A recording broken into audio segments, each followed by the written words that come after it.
ভারতের আতঙ্ক বেড়েই চলেছে। একের পর এক যেভাবে ঘরে ঢুকে ঢুকছে ভারতীয় ফোর্সেস, তা কিন্তু কেউ কল্পনাও করতে পারেন।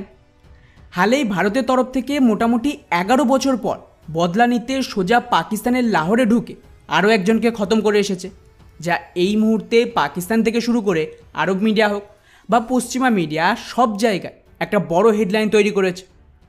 উদাহরণ হিসেবে এই রিপোর্টটা দেখুন, যেখানে ভারতীয় সরবজিৎ সিংয়ের কিলারকে আবারও কোনো এক অজানা বন্দুকধারীরা এসে পাকিস্তানে ঠুকে দিয়ে গেছে। আর আপনারা হয়তো এই সরবজিতের কথা জানবেন, ওনার ওপর তো ভারতের বলিউডে বড় বড় সিনেমাও তৈরি হয়েছে, যাকে পাকিস্তানের জেলে মেরে ফেলা হয়েছিল 2013 সালে। কিন্তু ভারত এই সরবজিৎকে ভোলেনি। আজ মোটামুটি 11 বছর পর যে আতঙ্কবাদী এই সরবজিৎকে মেরে ফেলেছিল, তাকে খুঁজে বার করে তার বাড়িতে ঢুকে এই আতঙ্কবাদীকে খতম করে বদলা নিয়ে এসেছে ভারত। ব্যাস, এরপরে তড়িঘড়ি এর ওপর পাকিস্তানের তরফ থেকে ইনভেস্টিগেশন শুরু করে দিয়েছে। আর যেমনটা আপনারা স্ক্রিনেও দেখতে পাচ্ছেন যে পাকিস্তানের অফিসিয়ালদের দাবি এই কিলিংয়ের যে প্যাটার্ন সেটা নাকি হুবহু একই যেমনটা পাকিস্তানের বাকি আতঙ্কবাদী লিডারদের মারার জন্য ব্যবহার করা হয়েছে। অর্থাৎ ক্লিয়ারলি এখানে ভারতের কথা বলছে। আর শুধু তাই নয়, পাকিস্তানের যে গৃহমন্ত্রী তিনি তো ওপেনলি এখানে ভারতের রকে দায়ী করেছেন। ওনার দাবি ভারতীয় স্পাই এজেন্সি সরবজিতের বদলা নিতে লাহোরে ঢুকেই কিলিং করেছে। কিন্তু এবার এখানে ডেফিনেটলি আপনাদের মাথায় প্রশ্ন আসছে যে ভাই সরবজিৎ সিংকে, যার জন্য ভারত এত বড় রিস্ক নিচ্ছে।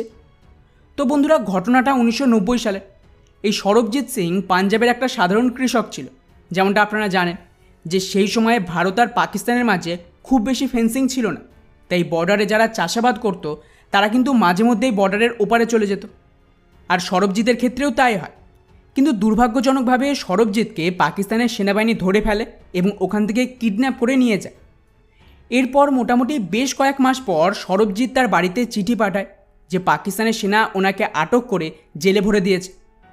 এরপর পাকিস্তানের তরফ থেকে ওনার ওপর আতঙ্কবাদী হামলার কেস চাপিয়ে ফাঁসির সাজা শোনায়। কিন্তু পরবর্তীতে ভারত সরকারের হস্তক্ষেপে এই ফাঁসি কোনো রকমে আটকে দেওয়া হয়।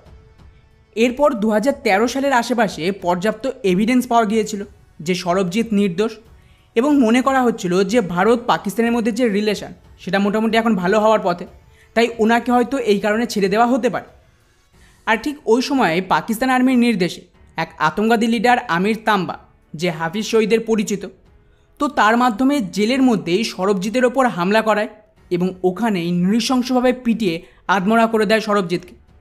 পরবর্তীতে ওনাকে হসপিটালে ভর্তি করা হলে কয়েকদিনের মধ্যে উনি মারা যায়।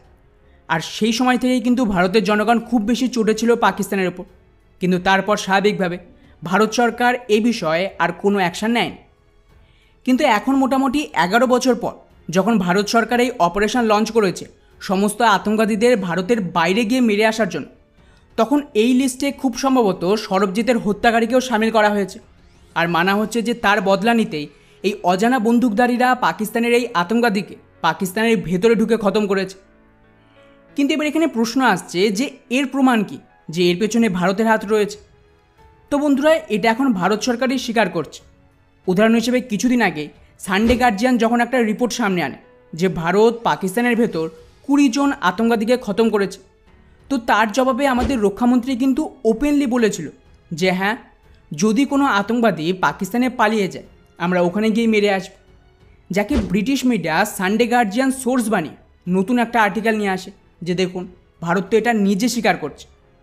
এমনকি দুদিন আগে ভারতের বিদেশমন্ত্রী এস জয়শঙ্কর আরও একটা বড় স্টেটমেন্ট দেয় যে আতঙ্কবাদীরা তো আর নিয়ম মেনে চলে না, তাই কোনো দেশ ওদের বিরুদ্ধে যা অ্যাকশান নেবে সেটাও নিয়ম মেনে হবে না। অর্থাৎ সোজা ভাষায় উনি ক্লিয়ারলি ভারতের এই অ্যাকশানকে ডিফেন্ড করেছে। ফলে এত উঁচু পদের মন্ত্রীরাই যেখানে এই সমস্ত বলছে, আর যেভাবে বেছে বেছে সমস্ত ভারত বিরোধী আতঙ্কবাদীদের সাফাই চলছে, তারপর এটাকে কাউন্টার করা অসম্ভব যে এই অজানা বন্দুকধারীরা আসলে কে। তবে ওভারঅল দারুণ কাজ চলছে এবং কন্টিনিউয়াসলি যেভাবে পুরনো সমস্ত বদলা নেওয়া হচ্ছে লিস্ট ধরে ধরে, সেটা মনে হচ্ছে ইসরায়েলের মসাদকেও ছাপিয়ে যাবে। বাকি পুরো বিষয়টিকে নিয়ে আপনাদের কী মনে হয় নিচে অবশ্যই কমেন্ট করে জানাবেন। জয় হিন্দ।